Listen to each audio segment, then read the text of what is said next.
Hello, नमस्कार, good morning, good evening, good afternoon. जब भी आप देख रहे हैं, उत्थान एजुकेशन के ऑनलाइन प्लेटफॉर्म से आपका दोस्त है अमर चौधरी, आपका हार्दिक स्वागत और अभिनंदन करता है। और एक कोटेशन के साथ कि तूफानों से लड़ना सीखो, सैलाबों पर वार करो। तूफानों से लड़ना सीखो, सैलाबों पर वार करो। मल्लाहों का चक्कर छोड़ो, मल्लाहों का चक्कर छोड़ो, तैर के दरिया पार करो। और भरोसा है वैसा काम करें। प्यारे मित्रों, आज हम समझने वाले हैं कोऑर्डिनेशन कंपाउंड का अगला टॉपिक, अष्टफल के संकुलों में इलेक्ट्रॉनिक विन्यास। तुम्हारे कमेंट्स ने मुझे पढ़ाने के लिए कहा अष्टफल के संकुलों में इलेक्ट्रॉनिक विन्यास। आइए शुरू करते हैं।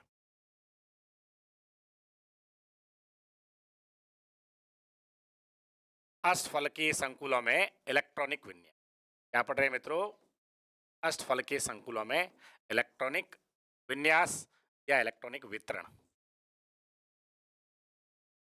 मिशन मेरिट 2023 के एग्जाम में सवाल आने की गुंजाइश के गुणों की व्याख्या के लिए, चुंबकीय आघूर्ण का मान ज्ञात करने के लिए, अनुचुंबकत्व प्रतिचुंबकत्व ज्ञात करने के लिए या इलेक्ट्रॉनिक वितरण के लिए एम्स के एग्जाम में, नीट के एग्जाम में, बीएससी नर्सिंग के एग्जाम में भी ये सवाल अक्सर पूछे।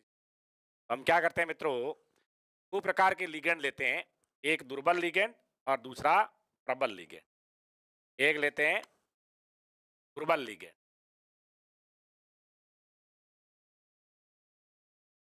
इसको मैं दुर्बल लिगेंड क्षेत्र भी कह सकता हूं, और प्रबल लिगेंड के कारण जो क्षेत्र उत्पन्न होता है उसे प्रबल लिगेंड क्षेत्र भी कहते हैं। या हम प्रबल लिगेंड की उपस्थिति में इलेक्ट्रॉनिक वितरण या इलेक्ट्रॉनिक विन्यास को समझ क्या करते हैं मित्रों। अब हम यहाँ पर डी कक्षों का इलेक्ट्रॉनिक विन्यास D1, D2, D3, D4, D5, D6, D7, D8, D9 और D10। ये D10। दुर्बल लिगेंड की प्रेजेंस में कौन सा इलेक्ट्रॉन निम्न ऊर्जा वाले E2 जी कक्षकों में जाएगा और इलेक्ट्रॉन कब उच्च ऊर्जा वाले EG कक्षकों में जाएगा। या हम क्या करेंगे, या हम इलेक्ट्रॉनिक विन्यास लिखेंगे, इलेक्ट्रॉनिक विन्यास, या हम लिखेंगे number of unpaired electron, n यानी नंबर ऑफ अनपेयर्ड इलेक्ट्रॉन। प्यारे मित्रों, मैं बोल रहा हूं अयुग्मित इलेक्ट्रॉन की संख्या। फिर हम यहाँ कर लेंगे का आघूर्ण, यहाँ भी ऐसा ही होगा, पहले इलेक्ट्रॉनिक विन्यास, फिर नंबर ऑफ अनपेयर्ड इलेक्ट्रॉन और फिर चुंबकीय आघूर्ण। बहुत अच्छी बात आप सीखने वाले हैं आज मेरे साथ। तो आइए शुरू करते हैं यहाँ से।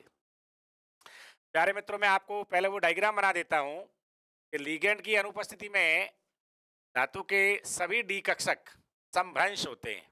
कैसे होते हैं? समभ्रंश, डी जनरेट होते हैं।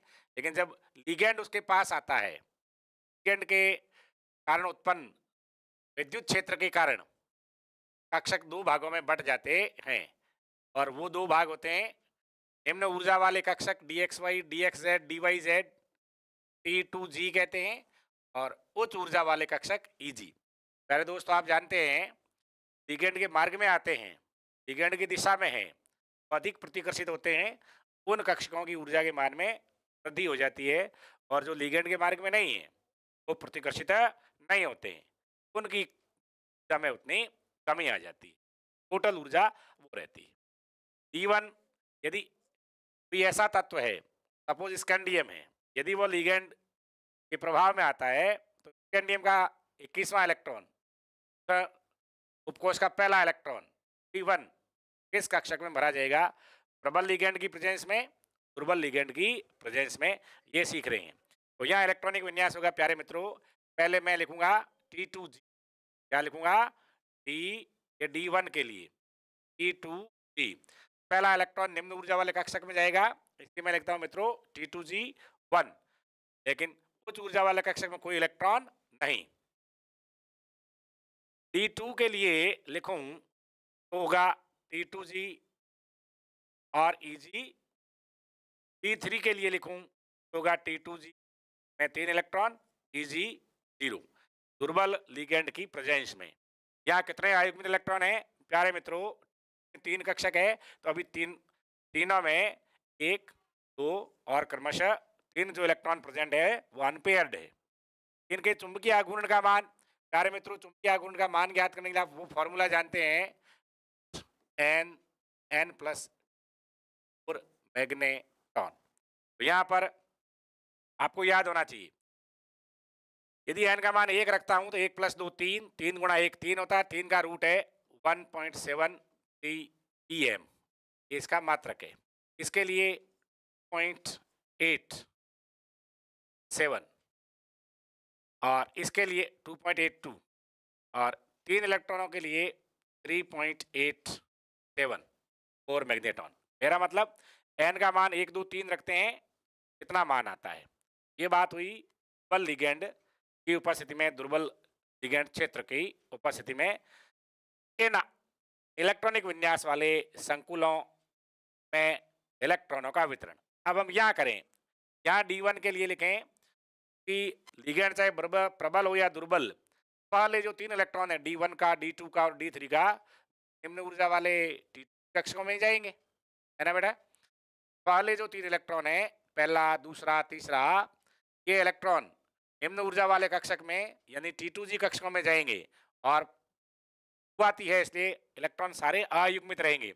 और यहाँ भी इलेक्ट्रॉनिक विन्यास होगा T1 T2G और T2G3। EG में अभी कोई इलेक्ट्रॉन नहीं गया, क्यों नहीं गया, ये नहीं गया कि EG की ऊर्जा उससे अधिक है। यहाँ भी नंबर ऑफ अनपेयर्ड इलेक्ट्रॉन 1 2 और 3 है। यहाँ भी चुंबकीय आघूर्ण का मान 1.73, 0.84 या 83 और 3.87 होता है। यानी चाहे लिगेंड प्रबल हो या लिगेंड दुर्बल हो मित्रों, D1 D2 D3 विन्यास वाले संकुलों या धातु आयनों में चुंबकीय गुणों में कोई अंतर नहीं होता। ये चुंबकीय आघूर्ण का मान बराबर होता है, वे अनुचुंबकीय होते हैं, उनका इलेक्ट्रॉनिक विन्यास एक जैसा होता है। अब बारी है D4 की, इसकी D4 की। प्यारे मित्रों अब ध्यान देना, D4 विन्यास के लिए बल क्षेत्र लिगेंड है, तो निम्न ऊर्जा और उच्च ऊर्जा वाले T2G और EG कक्षकों के मध्य क्रिस्टल क्षेत्र विपाटन ऊर्जा या क्रिस्टल क्षेत्र स्थायीकरण ऊर्जा है, उसका मान कम होता है।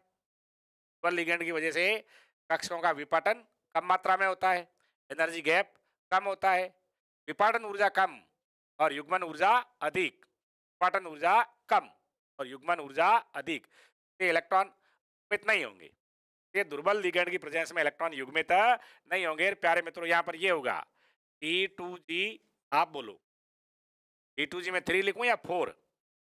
T2G में 4, T2G में 3 और EG में 1। क्यों? क्योंकि अब इलेक्ट्रॉन को T2G कक्षक में युग्मित होने के लिए ज्यादा ऊर्जा चाहिए और EG में जाने के लिए कम ऊर्जा चाहिए, यानी यहाँ आसानी से आ सकता है या युग्मन के लिए अधिक ऊर्जा चाहिए, इसलिए ऐसा होगा दुर्बल क्षेत्र लिगेंड के मामले में। इसके लिए दुर्बल क्षेत्र लिगेंड के मामले में, क्लियर। अब नंबर ऑफ अनपेयर्ड इलेक्ट्रॉन कितने रहेंगे, तो 3 तो T2G में और 1 EG में, कितने हो जाए 4। और चुंबकीय आघूर्ण कितना होगा, यह मान रखेंगे 4 + 2 6, 6 × 4 24, 24 का वर्गमूल लेंगे 4.89 के समथिंग आएगा। और यहाँ आए, अब यहाँ क्या होगा T2G और ये आपका, प्यारे मित्रों ध्यान दीजिएगा, अब लिगेंड प्रबल है, लिगेंड के कारण उत्पन्न क्षेत्र प्रबल है, तो यहाँ कक्षकों का विपाटन अधिक होगा, E और EG की ऊर्जा में एनर्जी गैप ज्यादा होगा, क्रिस्टल क्षेत्र विपाटन ऊर्जा का मान अधिक होने के कारण और युग्मन ऊर्जा का मान कम होने के कारण इलेक्ट्रॉन निम्न ऊर्जा वाले कक्षकों में युग्मित हो जाएंगे।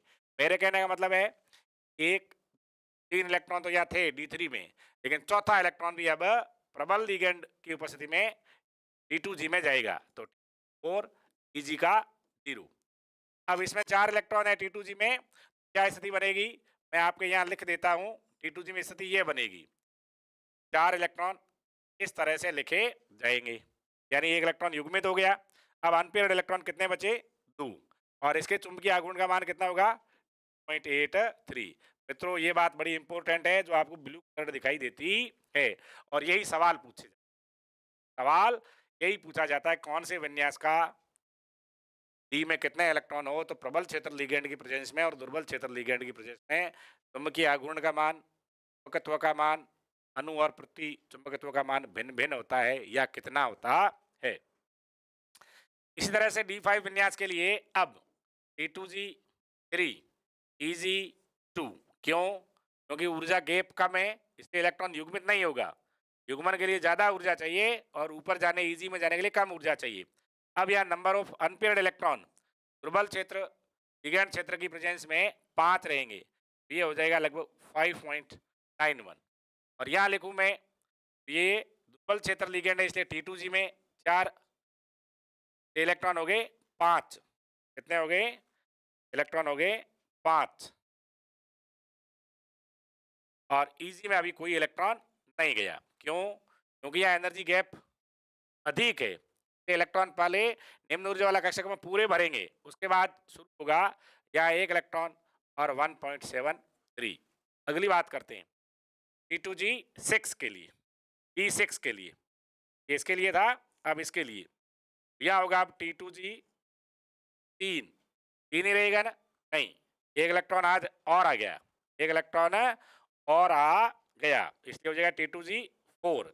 और इजी इलेक्ट्रॉन का युग्मन प्रारंभ हुआ बल लिगैंड क्षेत्र की प्रेजेंस में संकुल में डी उपकोष के कक्षकों में निम्न ऊर्जा वाले T2G कक्षक में युग्मन प्रारंभ हुआ।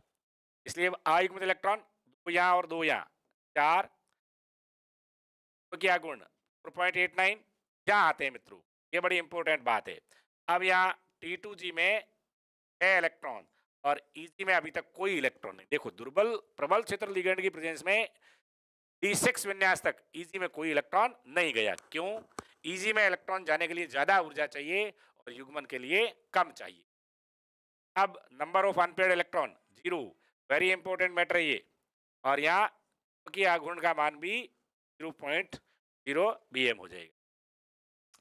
अब मित्रों पुनः लेते हैं D7 विन्यास के लिए।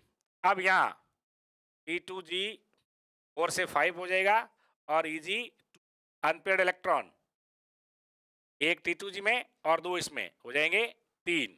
अगला लेते हैं T2G6 EG2 अनपेयर्ड इलेक्ट्रॉन 2। अगला लेते हैं T2G6 ही रहे, 7 तो हो नहीं सकता, और EG3 अनपेयर्ड इलेक्ट्रॉन 1 और अंतिम T2G6 EG4 अनपेयर्ड इलेक्ट्रॉन 0। इसके कारण चुंबकीय आघूर्ण 3 के कारण 3.87, 2 के कारण 0.83 और 1 के कारण 1.73, 0 के कारण 0। यहाँ आते यहाँ देखते हैं, यहाँ D6 विन्यास के लिए, D6 के लिए लिख लिया। D7 के लिए हमारे पास अब होगा, तो आगे ले आता हूँ मैं, ये T2G में 7 तो हो नहीं सकते इसलिए 1 इलेक्ट्रॉन चलेगा EG में। अब अनपेयर्ड इलेक्ट्रॉन 1 और चुंबकीय आघूर्ण 1.3। इसी तरह से D8 के लिए T2G6 EG2 ये 6 और 2 8 इलेक्ट्रॉन हो गए। इलेक्ट्रॉनिक कॉन्फ़िगरेशन में अनपेयर्ड इलेक्ट्रॉन 2 और मान होगा 0.83। D9 के लिए T2G 6 और 2 8 हो गए। अब युग्मन नीचे वाले कक्षक से, हाँ मित्रों, निम्न ऊर्जा वाले कक्षक T2G से होगा 7 और EG क्या बनेगा? T2G में इलेक्ट्रॉन कितने हैं? सॉरी भूल से मैंने 7 लिख दिया है, मैंने सोचा आप में से कोई ये T2G6 EG में 3। D9 के लिए, इसके लिए D9 के लिए, और अब आयुग्म इलेक्ट्रॉन रह गया 1.73। और अगली बारी फिर यह अनपेयर्ड इलेक्ट्रॉन है, यह अनपेयर्ड इलेक्ट्रॉन 1 है और यह अनपेयर्ड इलेक्ट्रॉन नहीं है। यहाँ पर देखते हैं, यह अनपेयर्ड इलेक्ट्रॉन 0 है, यह अनपेयर्ड इलेक्ट्रॉन 1 है, यह अनपेयर्ड इलेक्ट्रॉन 2 है और अब पुनः अनपेयर्ड इलेक्ट्रॉन 1 है। नेक्स्ट D10 के लिए वही रहेगा। बल के लिए T2G6 EG4 अनपेयर्ड इलेक्ट्रॉन 0 और और मैग्नेट्रॉन का मान भी 0। प्यारे मित्रों ध्यान देने का, ये जो इलेक्ट्रॉनिक विन्यास है कौन से वाला, D4, D5, D6, D4, D5 और D6 और D7, यहाँ इलेक्ट्रॉनिक विन्यास, इस मैटर का इलेक्ट्रॉनिक विन्यास, इस मैटर का इलेक्ट्रॉनिक विन्यास 5, 4, 5, 6, 7 तक, 4, 5, 6, 7 ये यहाँ D4, D5, D6 और D7 प्रबल लिगैंड क्षेत्र में अलग मात्रा में अयुग्मित इलेक्ट्रॉन रखते हैं, अलग इलेक्ट्रॉनिक विन्यास है, और प्रबल लिगैंड क्षेत्र की प्रेजेंस में भिन्न प्रकार का इलेक्ट्रॉनिक विन्यास रखते हैं। उम्मीद कर रहा हूं कि आप इस बात को समझ रहे हैं। क्या समझ रहे हैं? कम से कम इतना जरूर समझ रहे हैं कि दुर्बल लिगैंड डी कक्षकों का कम मात्रा में विपाटन करते हैं और प्रबल लिगैंड डी कक्षकों का अधिक मात्रा में विभाजन या विपाटन करते हैं। जब विपाटन कम होता है, विपाटन कम होता है तो इलेक्ट्रॉन T2G में जाने के बाद चौथा इलेक्ट्रॉन EG में चला जाता है, पांचवा EG में जाता है और छठे का युग्मन प्रारंभ होता है। जबकि प्रबल लिगैंड क्षेत्र की प्रेजेंस में प्रबल लिगैंड हो, विपाटन अधिक हो, 3 इलेक्ट्रॉन T2G में जाने के बाद चौथा इलेक्ट्रॉन भी T2G में जाएगा, पांचवा भी T2G में जाएगा, छठा भी निम्न ऊर्जा वाले T2G कक्षक समूह में जाएगा। इस प्रकार से ये असफलकीय संकुलों में इलेक्ट्रॉनिक विन्यास आप समझ गए हैं, ऐसी उम्मीद है। आगे बढ़ते हैं। अब हम आज जानकारी प्राप्त करेंगे उपसह संयोजक यौगिकों का स्थायित्व, स्टेबिलिटी। आइए मित्रों, उपसह संयोजक यौगिकों का स्थायित्व क्या पढ़ रहे हैं? एक बार नाम तो बोलो ना, उपसह संयोजक यौगिकों का स्थायित्व। तुम नहीं बोल के पढ़ना, उपसह संयोजक यौगिकों का स्थायित्व। क्या धातु आयन और लिगेंड के मध्य क्रिया से बनने वाले समस्त प्रकार के कोऑर्डिनेशन कंपाउंड उपसह संयोजक यौगिक समान रूप से स्टेबल होते हैं? स्टेबिलिटी से अभिप्राय है कि उनका ताप के संदर्भ में ऊष्मा गति की स्थायित्व और केमिकल काइनेटिक्स के संदर्भ में गति की स्थायित्व समान रहता है? नहीं रहता है। संकुलों का, उपसह संयोजन यौगिकों का, संकुल लवणों का या संकुल यौगिकों का स्थायित्व भिन्न भिन्न होता है। लेकिन स्थायित्व होता क्यों है, इस बात को पहले जानते हैं। प्यारे मित्रों, आप सारे बहुत अच्छी तरह से इस बात को जानते हैं। किस बात को जानते हैं? लिगेंड और धातु आयन के मध्य, ध्यान देना मित्रों, ये बहुत बेशकीमती तथ्य है। लिगेंड और धातु के मध्य इलेक्ट्रॉन के आदान प्रदान से आयनिक बंध का निर्माण हो रहा है। इलेक्ट्रॉन का आदान प्रदान और बंध कैसा? आयनिक। ये CFT मानती है। क्या मानती है? CFT। समझ रहे मेरी बात? CFT का ये मानना है कि धातु आयन और लिगेंड के मध्य होने वाली अभिक्रिया लुईस अम्ल क्षार अभिक्रिया। ध्यान दीजिएगा, ऐसी अभिक्रिया है लिगेंड और धातु के मध्य होने वाली अभिक्रिया लुईस अम्ल और लुईस क्षार, लुईस अम्ल और लुईस क्षार अभिक्रिया। ध्यान देना, यहाँ लुईस अम्ल कौन है? एक्सेप्ट लॉन इलेक्ट्रॉन पेयर, जो इलेक्ट्रॉन युग्म ग्रहण करता है, कर सकता है, वो लुईस अम्ल है। और जो इलेक्ट्रॉन युग्म दे सकता है, दे रहा है, देता है, देने वाला है, वो लुईस क्षार है। तो यहाँ लुईस अम्ल है मेटल आयन और लुईस क्षार है आपका वो कौन? लिगेंड। ठीक है ना भैया? तो धातु आयन और लिगेंड के मध्य, धातु आयन और लिगेंड के मध्य आयनिक आकर्षण होता है। क्या होता है? आयनिक बंध होता है। क्या होता है? आयनिक बंध, आयनिक आकर्षण। मैं यानी हम ये समझ सकते हैं कि लिगेंड और धातु मिलकर जब उपसह संयोजक यौगिक या संकुल का निर्माण करते हैं तो अभिक्रिया आयनिक प्रकृति की होती। पकड़ा? अच्छा शब्द है वो, आपको पकड़ना चाहिए। लुईस अम्ल और लुईस क्षार के मध्य होने वाली अभिक्रिया आयनिक अभिक्रिया है। कैसी है? आयनिक अभिक्रिया होती। और आयनिक अभिक्रिया के उपरांत लवण बनता है, स्थायी लवण बनता है, स्थायी यौगिक का निर्माण होता है। इसलिए लिगेंड और धातु के मध्य, प्यारे मित्रों, आयनिक अभिक्रिया होने के कारण बनने वाला संकुल थर्मोडायनेमिकली ऊष्मागति के रूप से स्थायी होता है, स्टेबल होता है। मैं कहूं इंग्लिश में थर्मोडायनेमिकली स्टेबल होता है। कौन? Complex compound. क्यों? क्योंकि वह लुईस अम्ल धातु आयन लुईस क्षार लिगेंड के मध्य आयनिक अभिक्रिया द्वारा निर्मित होता है। ठीक है ना? तो हम द्रव्य अनुपाती क्रिया नियम से इस बात को समझ सकते हैं, इस अभिक्रिया के लिए स्थायित्व स्थिरांक स्टेबिलिटी कांस्टेंट देखकर ये समझ सकते हैं। माना कि एक अभिक्रिया है, माना कि एक रिएक्शन है, बहुत सरल रिएक्शन लेता हूं। ये एक धातु आयन है Mn+1 और इसके साथ N लिगेंड माना की क्रिया करते हैं और एक संकुल का निर्माण होता है। का निर्माण होता है मित्रों, संकुल यौगिक का निर्माण होता है और वह संकुल यौगिक इस प्रकार का है। संकुल यौगिक का मैं बड़े कोष्टक बंद कर दूं, यही रहने देते हैं। ये मैंने यहाँ उत्क्रमणीय अभिक्रिया का चिन्ह मित्रों इसलिए लगाया है कि मैं अब स्थायित्व को द्रव्य अनुपाती क्रिया नियम से, द्रव्य अनुपाती क्रिया नियम मास एक्शन लॉ का समझा रहा हूं। इस अभिक्रिया के लिए साम्य की अवस्था में, साम्य की अवस्था में द्रव्य अनुपाती क्रिया नियम से साम्य स्थिरांक, तो हम स्थायित्व स्थिरांक भी कहते हैं, इस प्रकार लिख सकते हैं।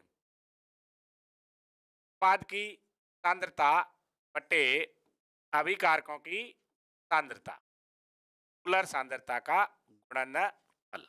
प्यारे मित्रों ध्यान देना, इस साम्य स्थिरांक या सांद्रता साम्य स्थिरांक या स्थायित्व स्थिरांक, मैंने यहाँ Ks लिखा, एस फॉर स्टेबिलिटी। मैं आपको ये सिखाने वाला हूँ, ये सिखाने का प्रयास कर रहा हूँ। Ks का मान जितना अधिक होगा, यहाँ पर बनने वाले संकुल यौगिक का स्थायित्व उतना ही अधिक होगा। Ks का मान जितना अधिक होगा, बनने वाले संकुल यौगिक का स्थायित्व उतना, समझ रहे हैं ना? नहीं, नहीं समझे रहे? मैं दो एक एग्जाम्पल लेता हूँ बड़े इजी।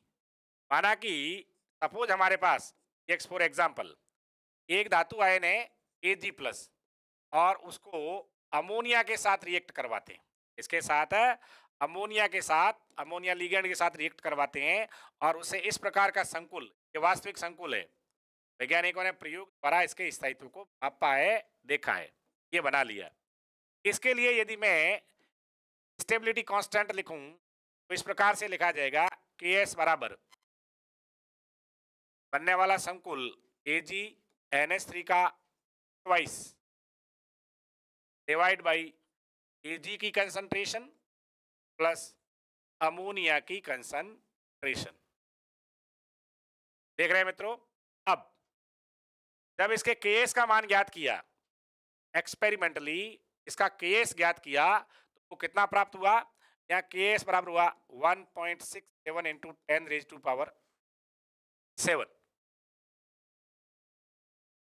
इसी धातु आयन को अन्य लिगेंड साइनाइडों के साथ रिएक्ट करवा के एक संकुल बनाया गया, संकुल प्राप्त हुआ, बनाया नहीं गया, प्राप्त हुआ। अब यहाँ माइनस चार्ज है, इसके लिए स्टेबिलिटी कांस्टेंट लिखा Ag का whole twice divide by Ag plus और Cn माइनस होल स्क्वायर। इसके लिए स्टेबिलिटी कांस्टेंट लिखा, तो इसका मान अब मित्रों यहाँ लिखता हूं मैं आपके कंपेरेटिव स्टडी के लिए, तुलना आसानी से हो। ये मान प्राप्त हुआ कितना? 5.4 इंटू 10⁻18, 5.4 गुणा 10⁻18 या 18। तो यहाँ ध्यान देने की बात है, यहाँ पर अब ध्यान देने की बात है। ये 10⁻7 है और ये 10⁻18 है। किस संकुल के लिए स्थायित्व स्थिरांक का मान अधिक है? नीचे वाले के लिए, नीचे वाले के लिए। या हमें केवल इतना ही सीखना है कि जिसके लिए स्थायित्व स्थिरांक का मान अधिक है वह इसका लिए कम है, उसकी तुलना में ज्यादा स्थायी है। यानी डाईएमीन सिल्वर फर्स्ट की तुलना में डाईसाइनो अर्जेंटेट फर्स्ट और स्टेबल है, अधिक स्थायी है। ठीक है ना? अब आपकी बात समझ में आएगी होगी कि जब धातु आयन लिगेंड के साथ रिएक्ट होकर आयनिक अभिक्रिया द्वारा संकुल लवण का निर्माण करते हैं तो उनके लिए स्थायित्व स्थिरांक के मान भिन्न भिन्न होते हैं। जिस संकुल लवण के लिए स्थायित्व स्थिरांक का मान ज्यादा होता है वह अधिक स्थायी होता है। क्लियर हुआ ना? बात समझ में आ गई ना? हाँ, मैं स्थायित्व स्थिरांक को आपको मैं अगले पेज पर लिए चलता हूं, अलग अभिक्रिया के रूप में भी समझ सकते हैं। स्थायित्व स्थिरांक, इस प्रकार का एक प्रश्न 2012-13 के बोर्ड एग्जाम में आया था। माना कि एक अभिक्रिया है Mn+1 और वो लिगेंड के साथ रिएक्ट होता है और एक केक बनाता है। मैं यहाँ n का मान 4 मान लेता हूँ, n बराबर 4 या 4 प्लस कर देता हूँ और लिगेंड क्रिया करता है, एक लिगेंड जुड़ा इसके साथ और ये जो संकुल बना इस पर 3 धन आवेश है। अब इसके लिए स्टेबिलिटी कांस्टेंट लिखूं, इसके लिए स्टेबिलिटी कांस्टेंट,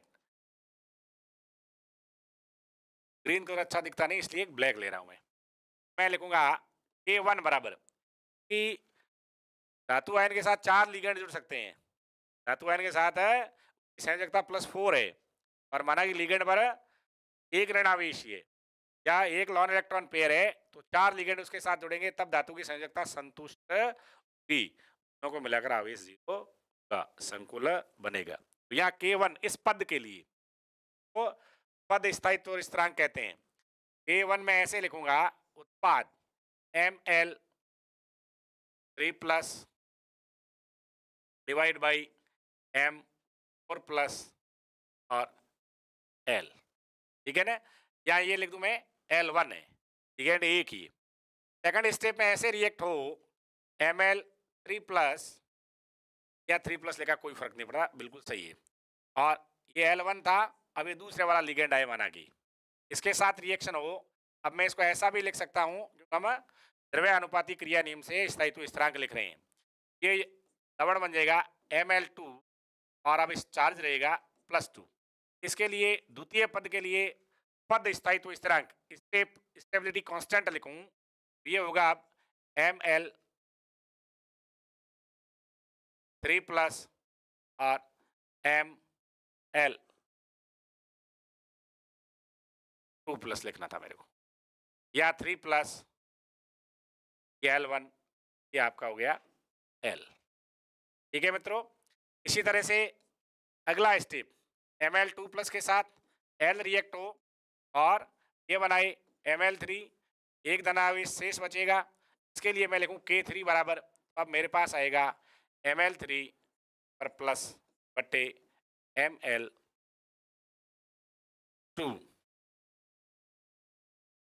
प्लस और L।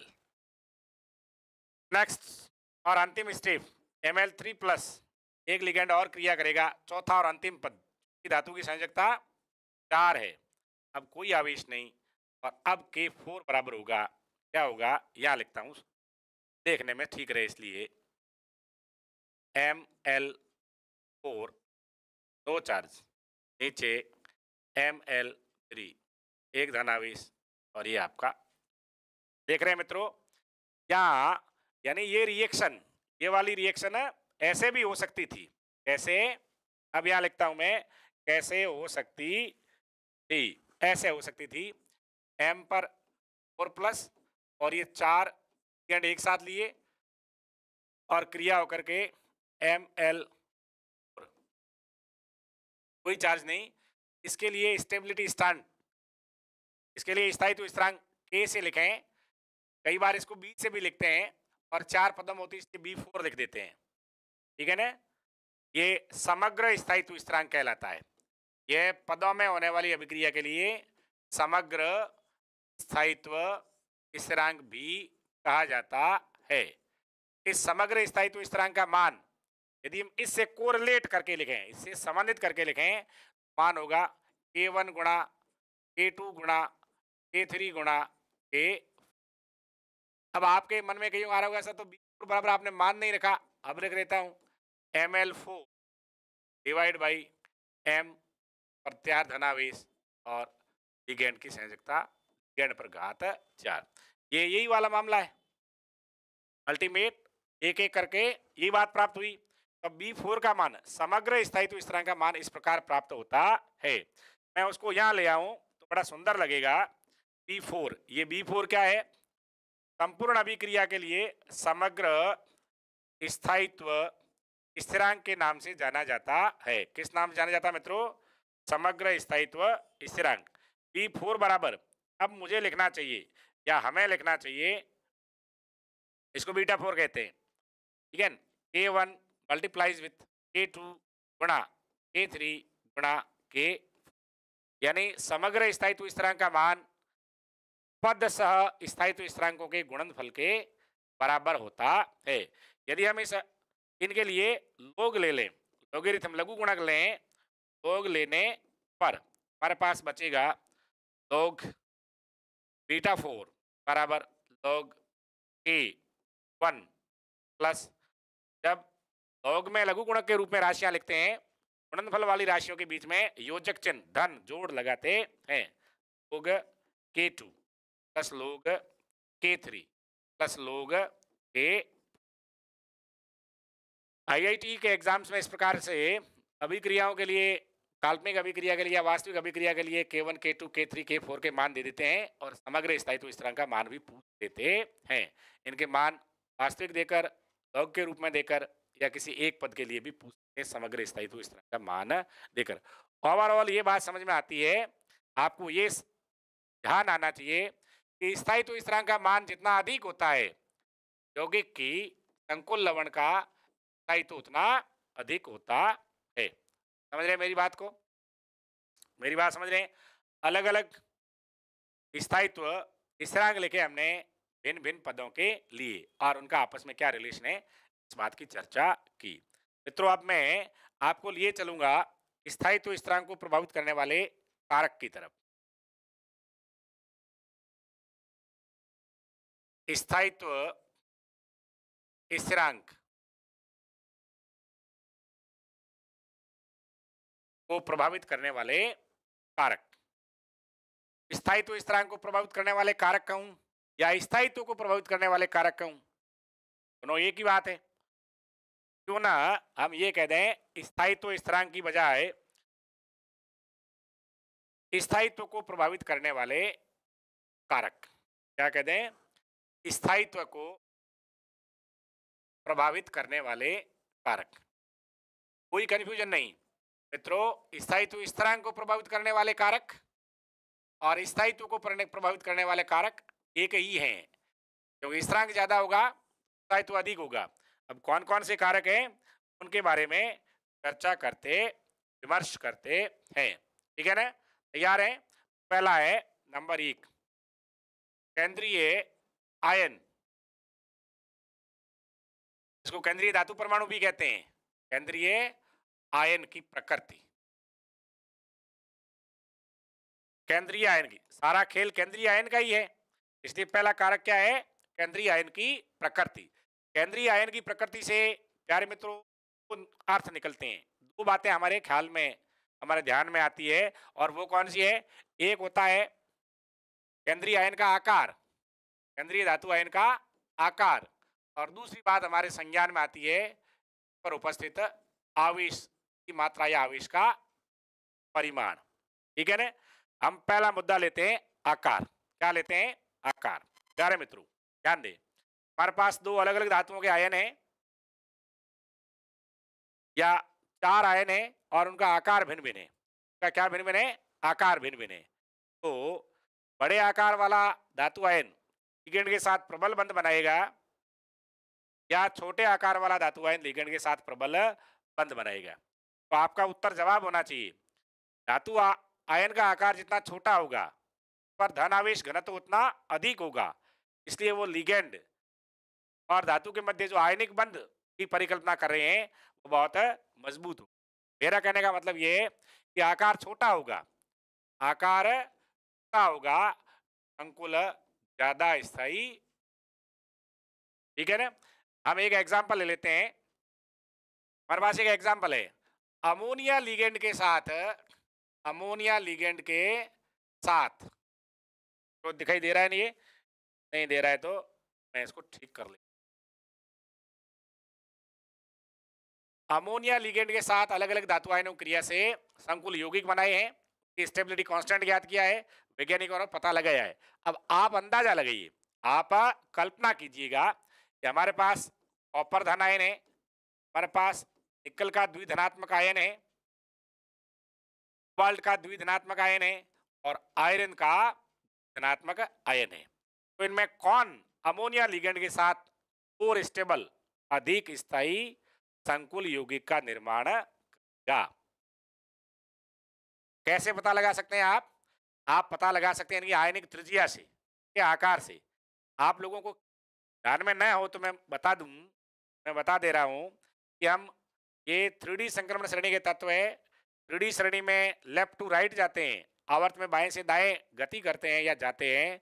इनकी त्रिज्या को देखते हुए त्रिज्या के मान में कमी आती है, त्रिज्या के मान में कमी आती है। तो यहाँ सबसे छोटा ये है और इनमें सबसे बड़ा ये है, और हमने ऊपर लिखा है स्टेबल कॉम्प्लेक्स बनाता है। ध्यान से समझ में या ध्यान में आ गया? कॉपर आयन से बना संकुल अधिक स्थायी होगा अमोनिया के साथ, यानी tetraammine copper is more stable then tetraammine iron. अगली बात करते हैं आवेश की। इसके मित्रों आवेश के बारे में चर्चा करते हैं। आवेश किस तरह से प्रभावित करता है? फिर मैं वही बात करता हूं आवेश के मैटर में। हमारे पास एक ही धातु के दो अलग अलग आयन है। क्या बोला मैं? एक ही धातु के दो अलग अलग आयन है जिनकी ऑक्सीकरण अवस्था या जिन पर उपस्थित आवेश अलग है, जिन पर उपस्थित आवेश अलग है। मेरा मतलब ये है कि मेरे पास एक साइनाइड लिगेंड है और साइनाइड लिगेंड से क्रिया करने के लिए दो आयन है, एक फेरस आयन है और एक फेरिक आयन है। ठीक है मित्रों, ये दोनों क्रिया करके क्या बनाएंगे?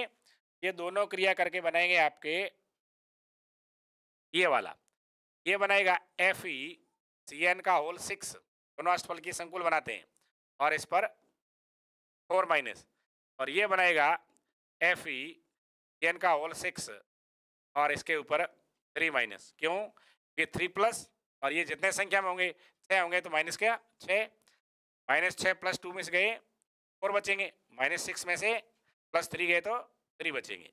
अब आपको बताना ये है कि इन दोनों में कौन सा कॉम्प्लेक्स है या कॉम्प्लेक्स आयन है वो अधिक स्थायी है। आप बता देंगे, क्या बता देंगे? ये वाला 1 नंबर है वो ज्यादा स्थायी है और 2 नंबर है वो कम स्थायी है। ऐसे मामला नहीं चलेगा दीवान जी।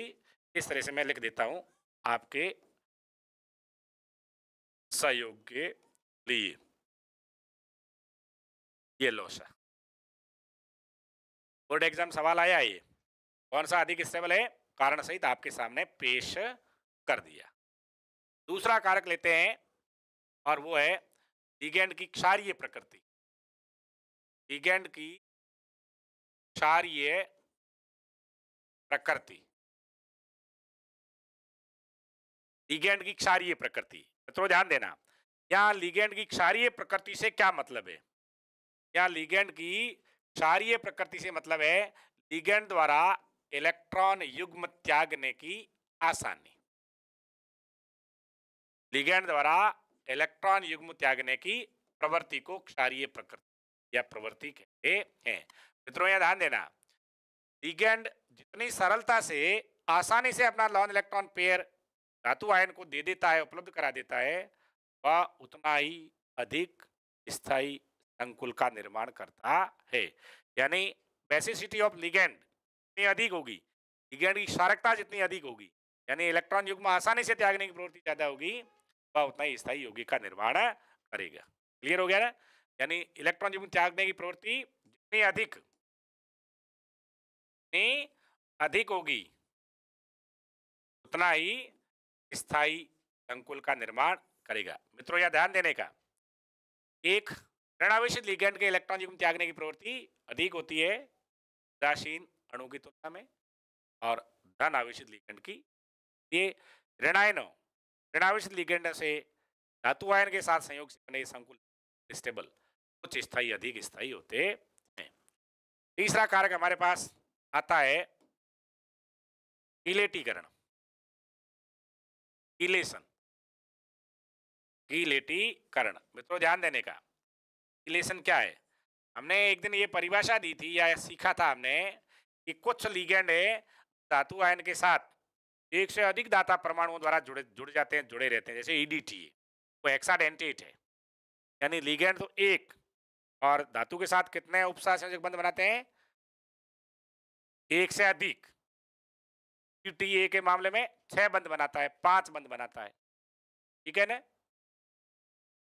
तो हमने तब ये चर्चा की थी, सामान्य लिगेंड या एक दंतुर लिगेंड से बने संकुल यौगिक की तुलना में इलेट लिगेंड द्वारा बने संकुल अधिक स्थायी होते हैं। क्या कह रहा हूं मैं? एक दंतुर लिगेंड से बने संकुल की तुलना में इलेट लिगेंड से, वलय का निर्माण करने वाले लिगेंड से बने हुए संकुल मोर स्टेबल होते हैं। मैं ये समझाना चाह रहा हूं, इलेटीकरण की मात्रा जितनी अधिक होगी, लिगेंड द्वारा बनाए जाने वाले एक लिगेंड द्वारा, सिंगल लिगेंड द्वारा बनाए जाने वाले उपसहसंयोजक बंधों की संख्या जितनी ज्यादा होगी, इट मींस किलेटीकरण की मात्रा जितनी अधिक होगी, वह संकुल उतना ही अधिक स्थायी होगा। समझ रहे होंगे? नहीं समझ रहे तो मैं यहां लिख देता हूं कि किलेटीकरण है, ये चलिएगा दोबारा, किलेटीकरण समानुपाती स्थायित्व, यानी किलेटीकरण जितना अधिक होगा, संकुल का स्थायित्व उतना ही अधिक होगा। एक एग्जांपल लेकर ये बात डिस्कस कर लेते हैं। मेरे पास एक कोबाल्ट आयन है, क्या है? Cobalt ion, cobalt third ion है। इसकी क्रिया द्वारा देखते हैं क्या क्या होता है। कोबाल्ट की रिएक्शन करवाता हूं मैं, ध्यान देना मित्रों, ये कोबाल्ट, ये कोबाल्ट, ये कोबाल्ट और ये कोबाल्ट, ठीक है ना? ये ज्यादा नजदीक आ गया, यहां से कर लेते हैं। अब इनके साथ एक मैं संकुल ले लेता हूं ईडीटी, इससे ये संकुल यौगिक बन गया। ईडीटी पर -4 है और इस पर +3 है, -1। एक संकुल ले लेता हूं मैं कोबाल्ट और एथिलीन डाइएमीन का, एन का होल थ्राइस, इस पर 0 चार्ज इसलिए 3+ लिख। और एक संकुल ले लेता हूं मैं सिंपल अमोनिया का, एमीन लिगेंड का। अब देख लो, ये तीन, ये हेक्साडेंटेट लिगेंड है, ये बाइडेंटेट है, द्विदंतुर है, और वो मोनोडेंटेट यानी एक दंतुर लिगेंड है। अब इनके स्टेबिलिटी की क्रम की बात करूं तो आप मेरा मदद कीजिएगा, क्या लिखूं मैं? ये सर्वाधिक स्थायी होगा, 2 नंबर पर ये होगा, और इसका स्थायित्व इनमें सबसे कम है, और इसका स्थायित्व सबसे अधिक है। उम्मीद करता हूं प्यारे छात्रों, छात्राओं, शेर शेरनियों, ये बात तुम्हारे समझ में आ गई। इलेक्ट्रीकरण की मात्रा जितनी अधिक होगी, संकुल उतना ही अधिक स्थायी होगा।